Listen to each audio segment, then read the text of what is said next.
উলুবেড়িয়ায় বিস্ফোরণে জখম ৩, আশঙ্কাজনক অবস্থায় হাসপাতালে ভর্তি ৩ জনই। ঘটনাস্থলে যায় উলুবেড়িয়া থানার পুলিশ।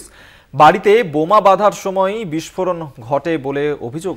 উলুবেড়িয়ার ঘটনা, যেখানে বিস্ফোরণে জখম হয়েছেন ৩ জন। আশঙ্কাজনক অবস্থায় তাদেরকে হাসপাতালে নিয়ে যাওয়া হয়। আপাতত সেখানে চিকিৎসাধীন রয়েছেন তারা। ঘটনাস্থলে যায় উলুবেড়িয়া থানার পুলিশ। বাড়িতে বোমা বাঁধার সময়ই হঠাৎ করে বিস্ফোরণ হয়। ঘটনাস্থলে যায় উলুবেড়িয়া থানার পুলিশ।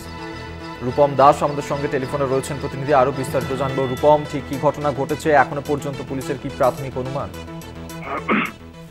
দেখো, যেটা জানা যাচ্ছে যে মঙ্গলবার বিকালে, গতকাল বিকালবেলা, যেটা উলুবেড়িয়া থানার অন্তর্গত তপন তপনা গ্রাম আর কি, সেইখানে ফতেপুর গ্রামের বাড়িতে বোমা বাঁধতে যায় 3-4 জন মিলে। সেইখানে সেই বিস্ফোরণ হয়।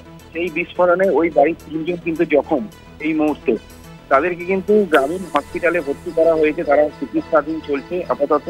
তো তোমাকে আরেকটা জিনিস জানিয়ে রাখি, এলাকায় কিন্তু একটা আতঙ্কের সৃষ্টি হয়েছে, ভয়াবহ আতঙ্কের সৃষ্টি হয়েছে। যে ওই এলাকায় বোম বাঁধা যে হচ্ছিল সেটা কিন্তু কেউ জানতো না। সেটা কিন্তু খতিয়ে দেখছেন কিন্তু উলুবেড়িয়া থানার পুলিশ। ধন্যবাদ তোমায়। রূপম দাস আমাদের সঙ্গে টেলিফোনে ছিলেন প্রতিনিধি।